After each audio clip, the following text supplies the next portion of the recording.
Hi there, Nancy Mueller here, the one and only Life Sensei. Welcome to another episode of Life is All About Choices. I'm really excited to have my guest star with me today. I called her a star because she's all about love. And we're going to be talking about love today. And before you go, oh, well, I don't know if I want to listen to this. Maybe not what you think about it. So you really, truly want to tune in and find out what Mia has to say. Mia, welcome. Thank you so much, Nancy. And in the green room, which is the space right before coming live, we were having a lot of fun. So we're a little bit giddy, but that's good. Yes, exactly. The green room, it's what it's all about, right? We're getting our energy going. Exactly. Yeah. I love it. So Mia, before we go any farther, please tell everybody who you are, what you do, and why you're so fabulous. Oh, I get to say that. Yay. Yes. So I'm Mia Saenz, and I'm known as the Love Alchemist. And I've recently rebranded my Love Alchemy with Love Alchemy into Women Creating Miracles, because I believe that if each woman takes something she's passionate about and moves it forward, this world would be totally different.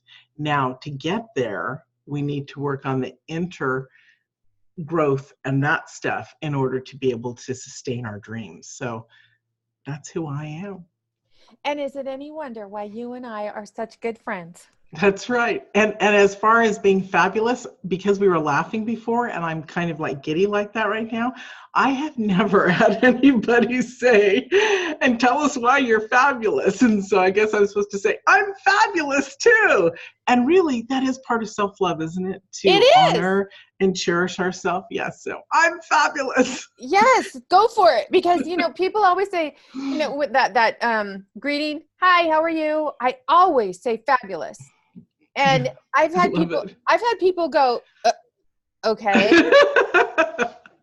Or, it's just like one end of the spectrum to the other. And they'll say, well, I'm not quite fabulous, but I'm doing well. Oh, yes, you and are. Then I think, what would it take to make you fabulous? What would it take to get you there? People stop and some people get annoyed, but you know what? I don't care, because maybe I made them think, Yes, because exactly. Every thought we think and then we voiced it is a prayer to the universe. Mm-hmm. So if we tell someone, I'm hanging in there, so, if we have one of those answers, no, that's why we are freaking fabulous. We're not seeding the world and the universe with just so-so stuff, right? No, we are seeding the world with fabulous, fabulous work. I'm going to say fabulous work. Yeah. Works of love. How about that? That's right up your alley. That is right up my alley. That's awesome. Yeah. Okay. So before we, really start sharing more about love, talk to us about, what does that mean? Like, you're trying to get people to love themselves. You're trying to get them to love another person. Let's start to unwrap this a little bit. Okay, so being fabulous. Yes. I want you to love me. No, I'm kidding. And I do. Just seems, it's so funny when it's all put together. It's like, okay, how funny is she going to get here? So love is about connecting inside. We have these emotions, and my eyes are watering. Excuse me, everyone. I was cutting onions before the interview and cooking. What, you mean you do manual labor? What is up with that, girl? I was having fun making this yummy recipe, and no time to eat it later, but so I can still sense the onions. So it's about this inner dialogue within us. We are born, and the moment we're born, everything happens to us. Mm-hmm. Abandonment issues, setting our mindset as little children with everybody that we come in contact, just layering their stuff, and we'll call it stuff instead of garbage, on top of us. So it's media, school teachers, scout leaders, family, friends, everything is being poured upon us. And so we're not really developing our own mindset, our own ways of being. We're developing others around us. Right. So this is what we need to clear away. This is the love work that I do. I come from a beautiful family, but also a family of abuse. And so those almost don't seem like they could be in the same basket or hands, but they are, because I've grown to the space where I can see the beauty of the people, my family, and where I've grown into today. That's what love is all about. It's about getting rid of the pain. It's about eliminating those painful, shifting the energy. So love changes the energy of our story. We're full of emotions, we're human, and we're spiritual. So getting that together in a synchronistic fashion is very difficult for humanity, literally. Yes. So it's about looking at what is going right in our life, what isn't going right, learning how to take care with the self-care, nurturing, and the self-love tools. Self-love is not just me doing my mirror work or my inner child meditation practice or any of that stuff. It's the end result. Self-love is the gift at the end, which is connected to gratitude and beauty and everything else. And it goes so far when you get into love, and it's not just relationships. So love is really vast. Can we talk about the vastness, Nancy? Yes. Talk about the Okay. vastness.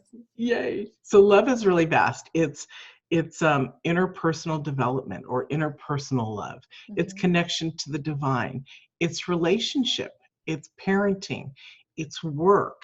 It's home. Yeah. It's everything. It's community. It's planetary, and it's universal. So there is so much amazement out there that when we get in touch with who we are, we can see things on a different level. People can start to talk like on interviews. This happened the other day. I was being interviewed, and all of a sudden I saw a beautiful field of pink tulips. And I thought, how odd that she's talking and I'm seeing pink tulips.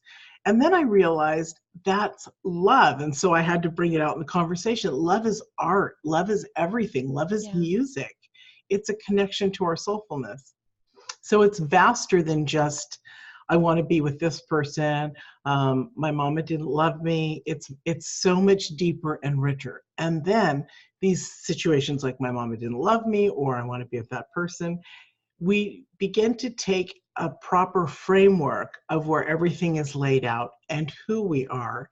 And from that point, we make logical, we make loving decisions, we make emotionally intelligent decisions. So love raises our emotional intelligent ability. And that's where we want to be. We want to be high functioning humans, not lower level humans like most of humanity is. And that's not said in anger or meanness. That's said in trying to awaken people to see, wow, there's a difference between one side and the other. And it all goes back to transformation, to choice. What do I choose? Do I choose this or do I choose this? It's up to the individual. I don't think I've ever shook my head so much and like I'm agreeing. I feel like one of those dogs on the dashboard of the car. I love it. The bobblehead. Yeah, that thing. I couldn't remember what the name of it was, but yeah, no, absolutely. I mean, I'm in agreement with you in everything that you're saying, especially when you're talking about, that relationship that we have with our parents, how there are so many adults walking around, blaming where they are in their life on their parents. And those people have not yet realized that everything they are is because of their parents. What you see as good and what you see as not so good. And, we have cultivated from that. And it would be, yes, everyone would like to say, oh, I'd like to go back in time and have like this perfect parent-child relationship. But then would you be where you are? And where you are, what is that? That's the question that you want to ask. Well, it's interesting. In our development, we have different stages of what we attach to for love. So mine was avoidant. My husband was complete. I've been with those. I'm not avoidant. Sorry. Mine is, I can't think of the right word at the moment. It's a neediness. And my other partners had been avoidance, and my husband is a complete wholeness. And so my current husband, my second husband. So the interesting thing about that is he was raised in love, but yet he went on his own mystical spiritual journey for like 6 or 8 years before he would even marry somebody, because he wanted to be clean and clear. Me, I'm like attaching myself to all these different people and then realizing, wow, I need to take self-responsibility. I need to do this. I need to do that. So each person's journey is different. according to how we were born and raised. Mm-hmm. But understand, everyone, this is our magic. This is our gifts. If we didn't have this experience, like Nancy was saying, we wouldn't be who we are today, and the outcome would look different. And that's okay too, but that's for another lifetime. We're in this one right now, and this is what we actually were seeking in our soulful presence, is this space in order to experience something that either wasn't resolved or that we would like to experience because we've never experienced it before. So Yes. just because you're experiencing this in this lifetime, chances are, unless you're a very young evolved person, I mean, I don't know if I'm a young evolved person because I'm 56 years old, but you know what I mean. I'm not 20. Some people think I'm younger. But so my point is when you get to that place, it's what you've wanted. If you can surrender in gentleness into your growth process, that's half the game right there. Because our bodies, our whole complete system is listening and learning and holding memory of information. That's what's so cool about the work that I do. And it's on my website for free. I do, of course, work with people, but I'm just saying that there is work for everybody out there to get, to shift, to change.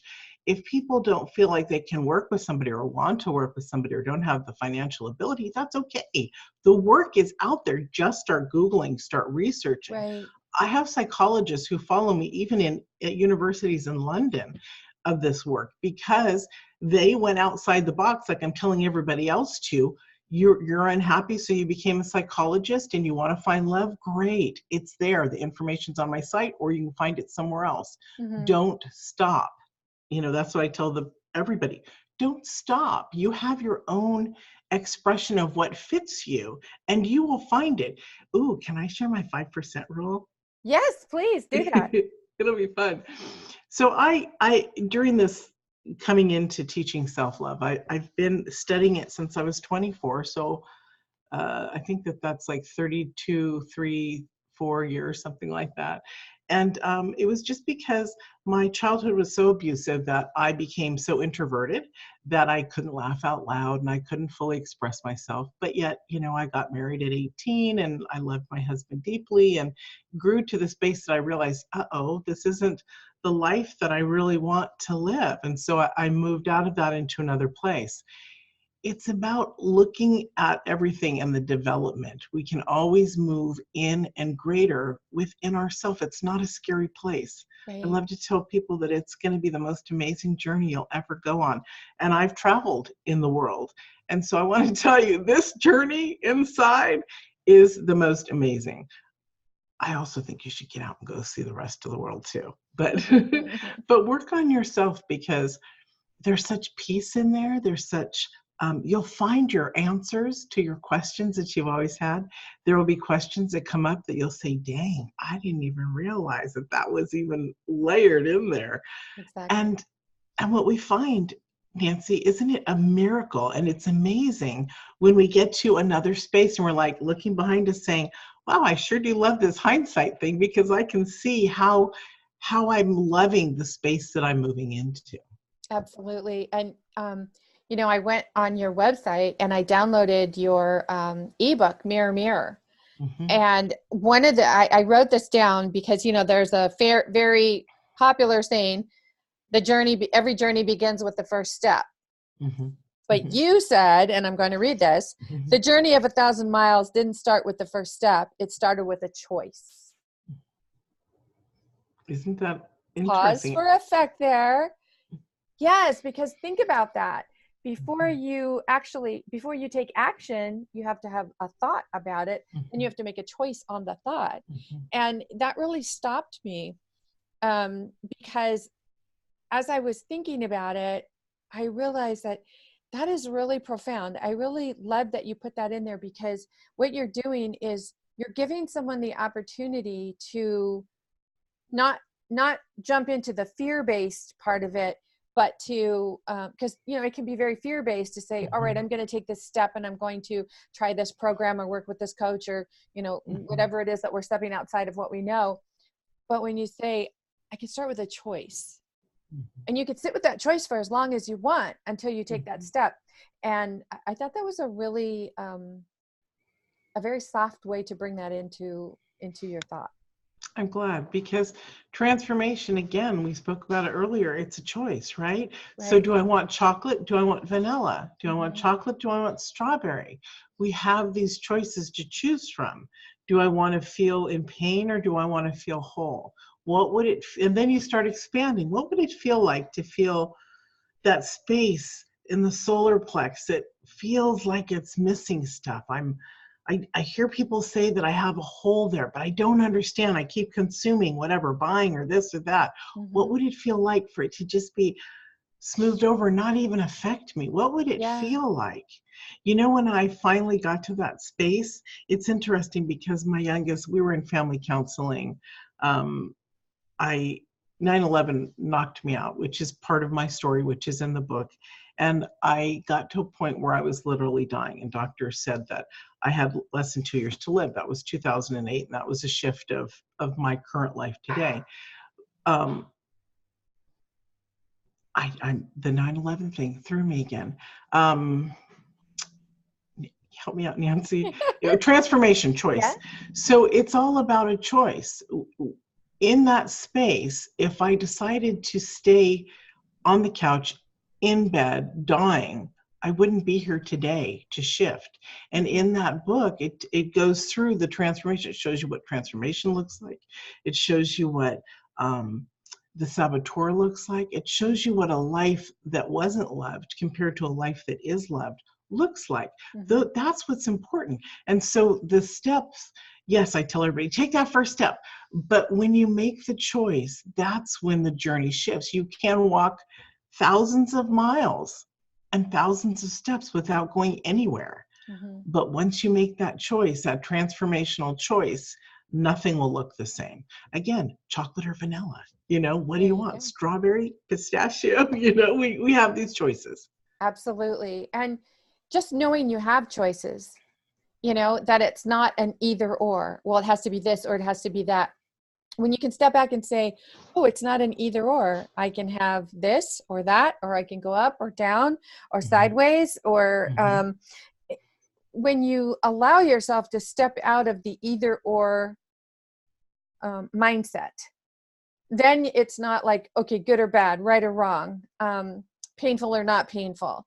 Then it becomes infinite about what you can experience. And I love that you are talking about love, and I wanted to go into love of self. How would Okay. you describe that for someone who is listening to what you're saying and trying to embrace the concept of love of self? Because I think that there are a lot of women who, if you say them, so do you love yourself? That, yeah, I do. I totally do. I buy myself, only the nicest this, and I have a spa day, and I this and this and this. And so I want to go a little bit deeper. Okay. And I also wanted to say, when you were talking about choices too, right or wrong, it's not that. We become, and this also goes into the other part about us, we become the observer. Mm-hmm. So as we're observing, it's not right, wrong, good, bad, black, white, it doesn't matter. Right. But we have to make a choice to step into whether I want to be in pain or whether I don't want to be in pain. But from there, to be the observer is the space in which you were asking about, that love of self, because that's the space when we can observe without judgment.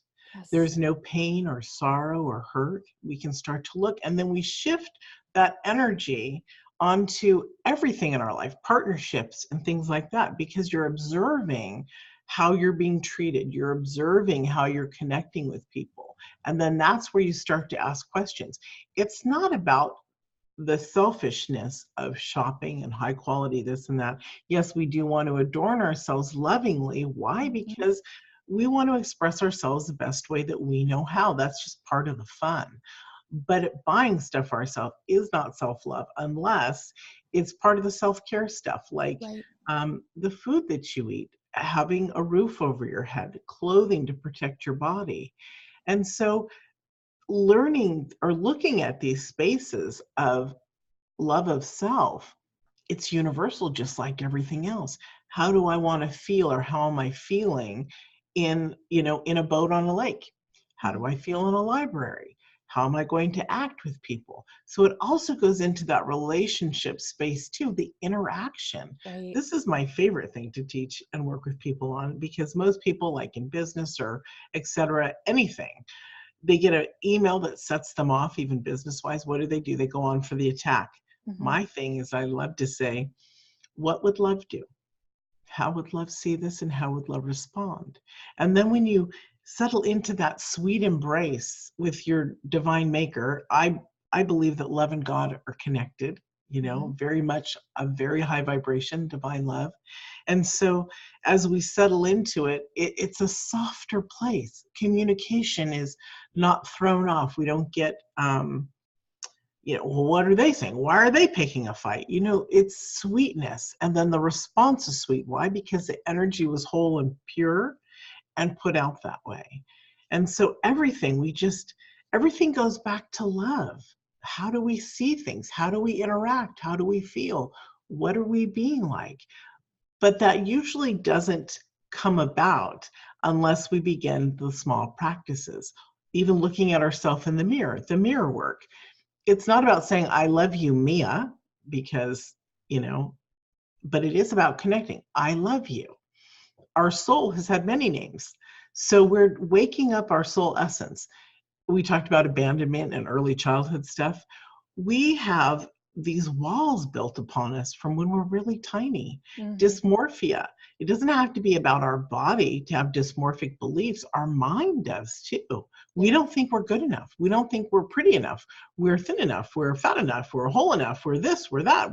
We have all this other communication. So it's about changing your mindset, rewiring who you are, setting in new patterns in your brain. Mm-hmm. Our subconscious can work with us instead of against us. I used to be so afraid of the subconscious, and now I'm just like, it's just my friendly, loving tool who's trying to support me. All it does is regurgitate up the information that was placed there. So let's replace amazing information. I love you. I love me. I want beauty in my life. I want peace in my life. It's okay if I go off my diet. It's okay. I'm going to get back on. I'm going to do better. It's okay if I don't go to the gym today. It's okay if I do go to the gym today. It's gentleness, because we're listening to what we're saying. The average person yells at themselves 17 times within the first 2 hours of waking. This is why I create with you your morning ritual, because it's nighttime and morning are the primary times to set us. We're programming who we are. What do we want? And I'd like to say this, Nancy, for those who are listening, and I'd like to just paint out a picture for them of life. You come home from work, you're tired, you have children, you have to make dinner for your husband. You're not sure if you're going to get in another fight or if it's going to be smooth. Are these the choices that you want to live with? Now, it's not abandoning helter-skelter, getting naked and running through the woods, screaming. It's about looking at, what do I want in my life? Mm-hmm. There was a point in my current marriage where my husband and I were living apart for 2 years, dating each other, seeing each other, and we're back living under one roof because I wanted something smoother because of my work and who I am. And he had to see that this is what, that was my boundaries. Mm-hmm. I'm need to live in smoothness. I need to live in harmony. So those are choices. We make choices for ourselves. Do you want somebody coming in and screaming and bringing up your PTSD or disrupting you? Or do you want harmony? If you want somebody screaming, okay, that's your choice. If you want harmony, okay, that's your choice too.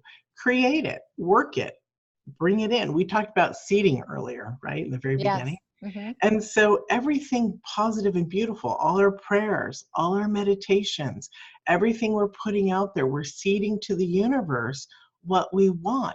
Now, recently, I've experienced this my whole life, but we seed throughout our entire life. And until we are ready to receive that, we're not going to receive it. I Right. just want to share one amazing manifestation that happened over the summer. I moved out of my house in Los Angeles in Midtown fairly abruptly. I was living, and I'm going to move out back with my husband, but I was living with a very close friend, and we got into a thing, and I couldn't allow the disrespect. So I left within like 10 days of this happening and her not backing down for a while. And then it erupted. I'm just like, that's it. And so the place that I went into, a friend said, my friends are leaving town for, I think it was 40 days. That's how long we were in the marina. Would you like to house sit? And I was like, yeah. And so when I went to meet the lady, it's the exact same place 15 years ago. I used to drive to our sailboat in the marina and say, I'm going to live in that house right there. I'm going to live right there. I'm going to live right there. I'm going to live right there. Guess what? It was the exact same place. And those 6 weeks were glorious, very, very glorious. So we're seeding all the time. What do we truly want?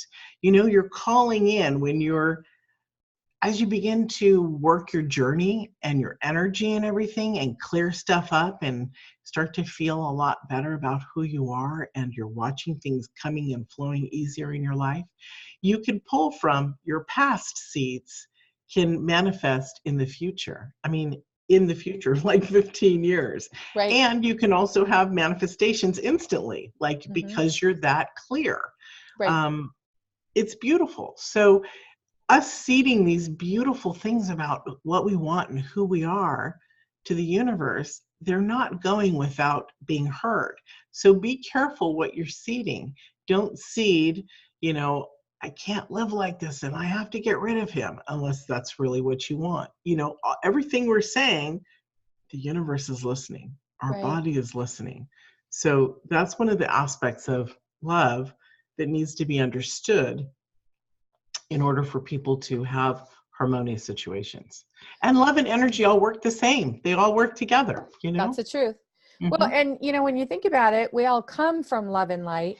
And when you can get to a point where you ask yourself or say to yourself, I am this and I am not this, then the choices become, I am not this, so I refuse to stay in this that forces me to be this.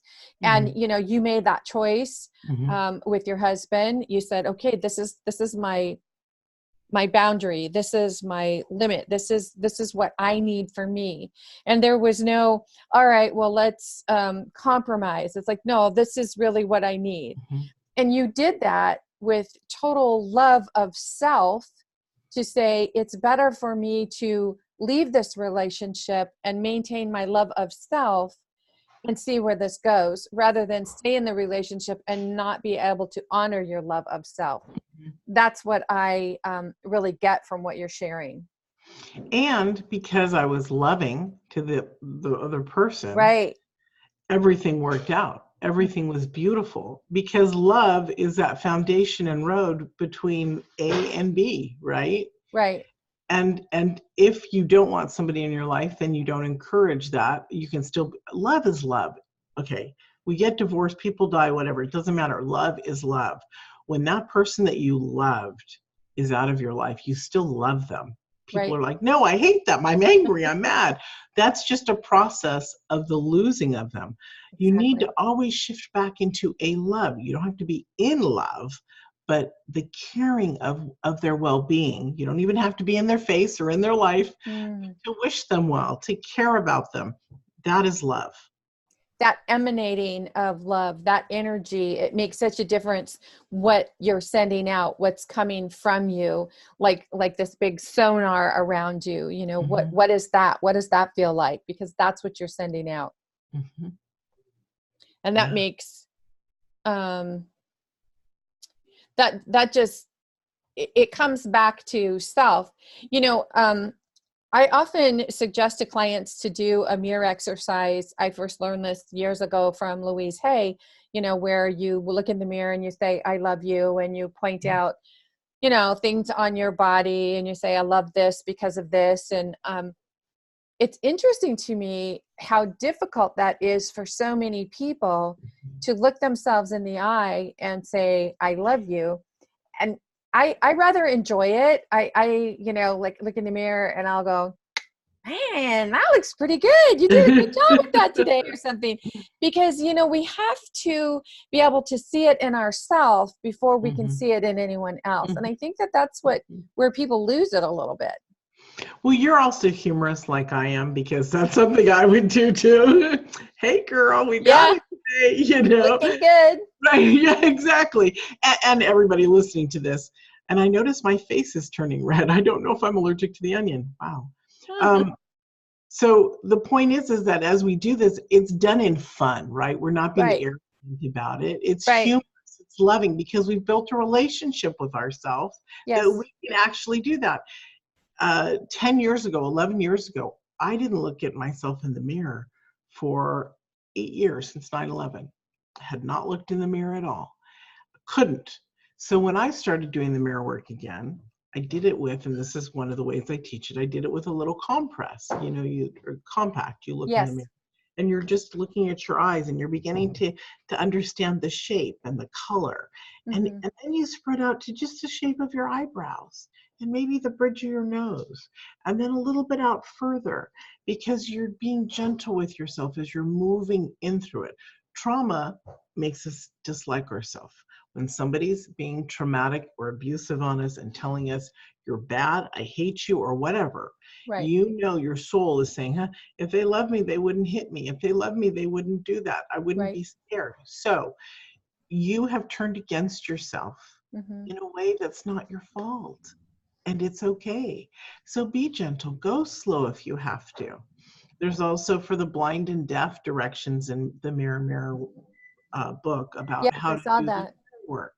And so everybody vibrationally, like the deaf, we do this where they hold themselves, I love you, or with their hands, and they're feeling it. So because it's the tactile connectedness, just like looking at just even the eye color, right? Until you can look at your face, until you can say, hey, girl, we got it, I was one who actually couldn't look at myself in the mirror. I didn't know I was even an attractive human being until 2009. Never knew that. And it's interesting because I teach this feminine stuff as well, where I have women take gorgeous photo shoots. I tell them how to do it. They do it themselves with their own cameras, and they don't have to go get all this stuff. We walk it through what they're supposed to do. And when they look at themselves, they're like, wow, that is me. And I'm like, that's you, babe. And I remember the first time I did that, I kept it for like 6 months on my desktop. And I would look at myself and go, who is that? I had to actually look at myself. I was that disconnected to be able to then realize, oh yeah, from the mirror, I'm seeing the eyes. I can see the connection. It's crazy how low we can get before how high we can get, if that's somebody's experience. And the highness is there. That's our divine right. It's interesting. I don't remember her name now, but I was listening to a woman on, she did a TED Talk and talking about looking at yourself in the mirror and who you see, and how the reflection that we see looking back at us is not what other people see. And it's just so interesting. Like, when someone says, we'll pay a compliment, or, oh, you look X today, or, look Y today or something. And you're like, I don't see it. I don't know. Or even, you go to try on clothes in the dressing room. I still hate that. And, someone is saying, oh, that looks wonderful on you. And then, so what do we say? Yeah, you just want the commission. You're not really sure that they're giving you an honest feedback. Right. And for that, ladies and gents, about your clothing, what feels good for you. Right. Make decisions that are smart. I remember when I went from being an athlete to where I wanted to hide, and I gained weight on purpose to keep men away from me so I wouldn't be touched or any of that stuff. It was so strange to then see my body different. And we have to go with how we are. I dressed still like I was a skinny person, way out of whack when I first did that to myself when I was young, when I was like 20 or something. And we have to dress accordingly. If we look at ourselves in the mirror, we can see how we look. So don't listen to somebody else if you're not sure. Trust yourself. Learn to trust yourself. That's what that whole thing was about, was learn to trust yourself, Right. because you know inherently what's right for you. And when you're connected to your soul essence, you really know, because as we grow, we have this second mechanism that works for us. It's the EQ, the emotional intelligence. As we grow that and heal all the wounding, that EQ rises up and works as a secondary support system. So we are really magnificent beings. And I Yes. really would like to, I'm so sorry about that. I really would like to have people understand their own magnificence. Yeah. Sure. And, you know, really taking ownership of who you are and the fabulousness of who you are is so important. And even if you can take one word, like when I say, tell me why you're so fabulous. So if someone would stumble on that and let me think of why I'm so fabulous, that could be part of your mirror work as well. Well, today I'm fabulous because, or That's journaling, baby. yeah, Yes. or at the end of Yes. the day, you know, today I was fabulous because, and you know, and it might just be like, today I was fabulous because I brushed my teeth and yesterday I couldn't manage that. It's also like a gratitude, isn't it? Because as we do our gratitude journaling, we don't repeat in the same day. So like, I'm grateful for my toothbrush. I mean, you can grasp at straws to find gratitude, but don't just do the little things just trite, like, you know, putting them out there. Why is that toothbrush important? Identify, because it cleans my teeth. It's amazing. Yeah. That's where the gratitude comes in, the joy, the beauty. You were talking about Louise Hayes's body mirror work stuff and ping. So I have this thing called honor baths, where you literally, as you're washing yourself, you're giving gratitude for your hands, what they can do. My arms, I can carry my babies. I can hug people that I love. I can carry groceries. My fingers, I can type, which I love to do. You know, all of that. My tummy, most people don't like their tummies because, you know, they don't. But as a woman, we carry or we have the ability, even if we don't carry, we have the ability to carry our babies in our tummies. Right. So love every aspect, and that totally shifts, you know, everything about you, because again, that's the gratitude, that's the love, that's the opening and the expansion. And another thing that is a really good addition to that, like if you're journaling, like this, just say you're doing a gratitude journal and you say, I don't know, I am fabulous today because I got out of bed. Let's just say that. And then you take each word and you go through one at a time.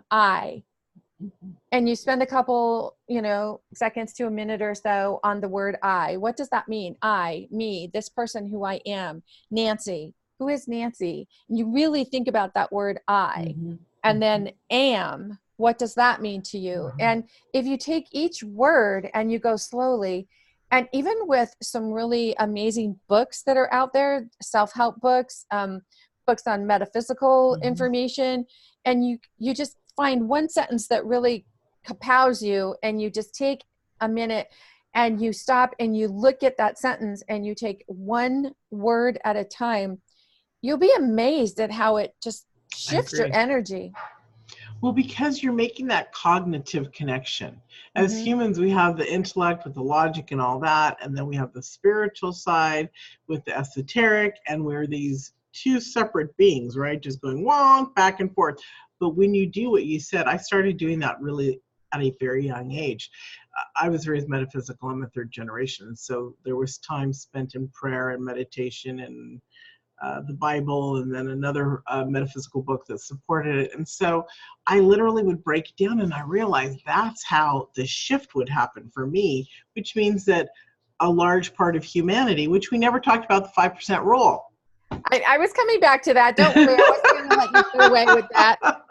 You said, Nancy, can I talk about the 5%? And then you got a little shifted, but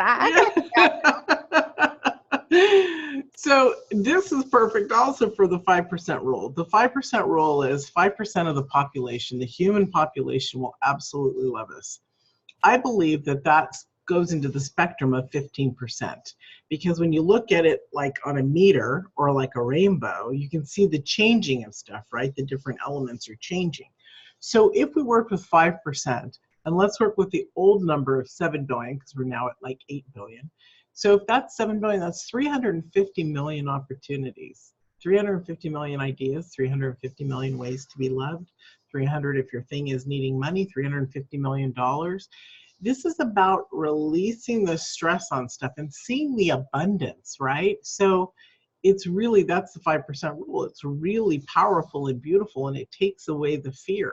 When you have 5% of everything, wow, that's pretty amazing. There's a lot of us on this planet. Right. We have so much more than we even realize. That's Yes. part of our gifts, right? Yeah. And that's, of course, most people know that's the first way to step out of a negative situation, mindset, thought process, is to start thinking about what you're grateful for. But sometimes it can be difficult to really pay attention to what you're grateful for when you're mired in, I don't know, everything going to hell in a handbasket, so to speak. When you just feel like, no, this is the worst it's ever been. I don't see how there's going to be a positive way out. What are some of your suggestions about taking those steps to gratefulness? I'm a really big proponent for a deep connection with the divine, my maker. And so I love to ask people or suggest that they get in touch with who they truly are. We're like this amazing conduit, this beacon. And so we're fully connected with the divine back and forth, back throughout our entire system. That brings me great joy. So then what do you do with that? You do your gratitude, because that takes you to that elevated space of love. And the vibration is so high. We can manifest with that energy so fast, that gratitude energy. Everything shifts with gratitude, because like love, it takes us back to love fast and supports us in this huge vibrational space. Journal writing of gratitude is very important, or even while you're in bed, smiling before you get up. Literally, the smiling set off all the endorphins, and just breathing into that smile. Breath work is really important. I teach breath work too. Very, very important. Our bodies, we don't breathe enough. We're not alive enough. It's about doing everything that supports you. Music takes people into that state of grace. I do teach, as I mentioned before, about the feminine. We connect our bodies, or we have a soul rhythm that we connect with music, and we immediately turn that on in our head when we're not in the space of grace, but want to be in that space again of divinity. We get back into that space. One way is through music instantly. It's, we train ourselves how to bring ourselves back quickly, just as we were trained without realizing how to get into the space of the negative, right? Right. Some people, they are driving down the street in traffic and they start yelling and screaming. I mean, I have been with the most spiritual loving people, or at least they seemed like it, and then I refused to drive with them again, because after a repeat of driving with somebody and having them go hysterical, I've had many girlfriends like that. It's like, I'm sorry, but your shit is smelly. We need to walk our talk. Yes. And we need to do it. So if you're preaching to the choir, then you really have to be that yourself. And that's the thing to look at. Who do I want to be? Where do I want to go? What do I want to express in the world? Again, that's love. And that's the observer that we were talking about earlier, right?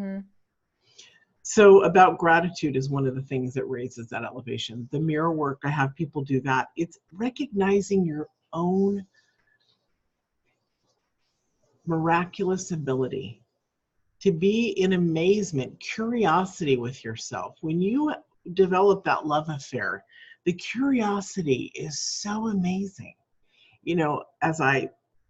One of the most unselfish things I did about getting back together with my husband was getting back together with my husband. Because when you are in that space of, and it can sound selfish, but when you're in that space of your own curiosity, the amazement of life, you can sort of push people away and say, Yes. no, sorry, I'm going to spend the night by myself tonight, or Yes. I want to meditate, or I want to this, Yeah. And so, yeah. And so originally I'd said to my husband, I'll live with you, but only, half the time. He's like, what the hell is that? And then I looked at it and I thought, yeah, what the hell is that? So it's about keeping who you are in your regular space, making time for yourself, including them. Somebody can be lying in bed next to you, working on the computer, whatever, while you're meditating, while you're observing, while you're absorbing, while you're contemplating. Thich Nhat Hanh had, a lot of people don't know this, one of my friends is at a Buddhist monastery in Germany, and he had a stroke a couple years ago, so he's not quite as, I'm talking about Thich Nhat Hanh, not my friend. And so he said, we've had this wrong. Meditation is not about just the silence. It's about meditating in activity. I call it the war of meditation. Literally, we're in movement and we're meditating. And so when I heard about this, him saying this, I was like, holy smokes, that's what I've believed. It's true. It's about community. It's about connection. It's about observing. Meditation is anything you want in that certain space. You can be walking and meditating. You can be working out and meditating. Don't drive and meditate, though. You got to be focused. But seriously, you can do stuff. And that's where everything begins to flow. That's where life is in a smoother capacity. And that is love, right? Because we recognize our own greatness. Another quickie here, Dr. Emoto, his theory on water. So they took a glass of water, they praised it, they loved it, they froze it, they sliced it, they examined it, and the crystals were amazingly gorgeous. They took a glass of water, they cursed it, they yelled at it, they wrote hate on it, they froze it, they sliced it, they examined it under a microscope, and those crystals were mangled. Right. Can you imagine what you do in the morning with your coffee and tea? This is where the amazement comes in, how brilliant you are and how you're taking care of yourself.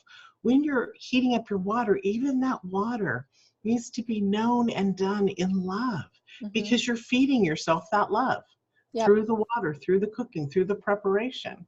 So it's about literally changing slow step by slow step by slow step. It's not anything, who can immediately change your life like walking through a doorway. It's difficult. It's step by step by step. But play in that curiosity, because that's where the connectedness comes together. That's where we can say, wow, I really do love myself. This is amazing. Somebody said to me one time, it's like, I can't believe that you still boil water for your tea. Why don't you just put the cup of water in the microwave? And I'm like, you don't understand. It's the process of making the tea, that is part of the ritual of, what I get to enjoy when I have that cup of tea in front of me. It's all part of the process. And anything we do as a process of something that we enjoy, if we cut that process in half or eliminate any part of that process, we're taking it from us. Minimizing it, right? Minimizing our own connection to ourselves. Because in that moment, like you said, it's the process of the tea.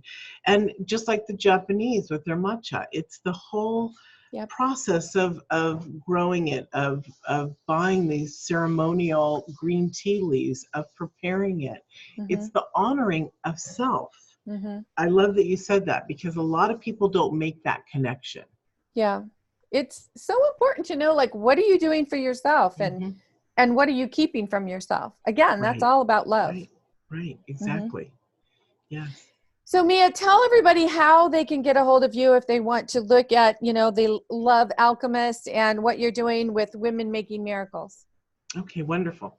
So you can either type in miasaenz.com and it'll take you there, or you can type in womenmakingmiracles.com and it'll take you there.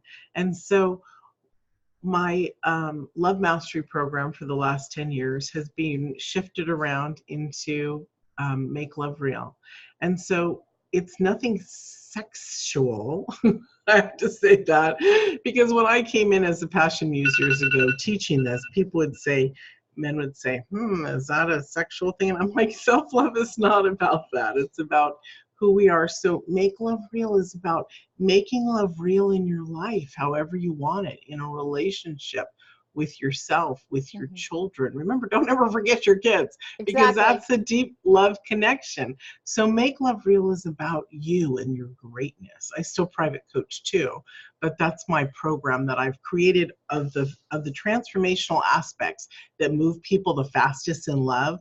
We've put it together in a 16-week program. I'm incredibly proud of it because now I can offer the world something so transformational. It's such a rock bottom thing. You know what I mean? I've spent a long time contemplating, figuring this out. What can I teach and make it suitable for everybody?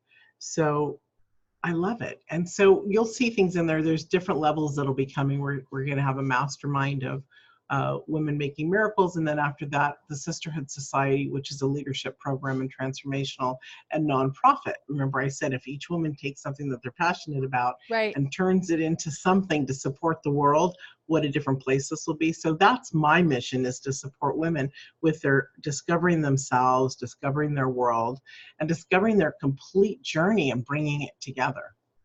Excellent. And this is another way that, we're so synchronistic because, part of my mission and passion has been creating this YouTube channel where, people that are looking for something to maybe uplift them or explain something or help them get out of the funk, and they're just searching for answers.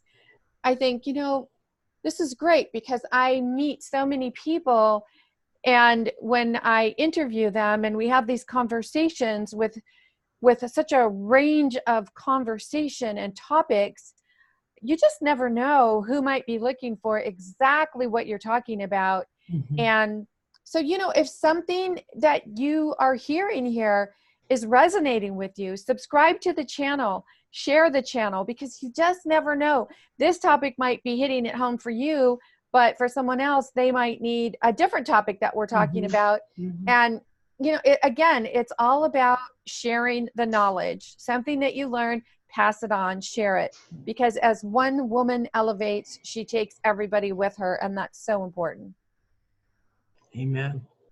Mia, thank you so much for sharing this time with me and energy and your message. I truly appreciate and love having you in my life. And I encourage everyone to go check out, Mia's work. And download the free kit, the treasure trove we have for you. Yes. It's called a membership site, but that's a free one. We also have a paid one, but go on the free one. Download the stuff. You'll have access to all the upcoming stuff in there too. That's for free and amazing. So yeah, I mean, I downloaded and I was going through, and like I said, I love that journey of 1,000 steps. It's great. So never think that you already know everything and there's nothing that you can't learn, because we're all sharing our gifts and talents with the world, and that's what elevates everybody. So I hope you enjoyed this segment with Mia Saenz and myself. Remember, my name is Nancy Mueller, and this YouTube channel is Life is All About Choices. So subscribe to the channel, share with a friend, and look for us every week with a new topic. In the meantime, this is Nancy Mueller saying ciao for now.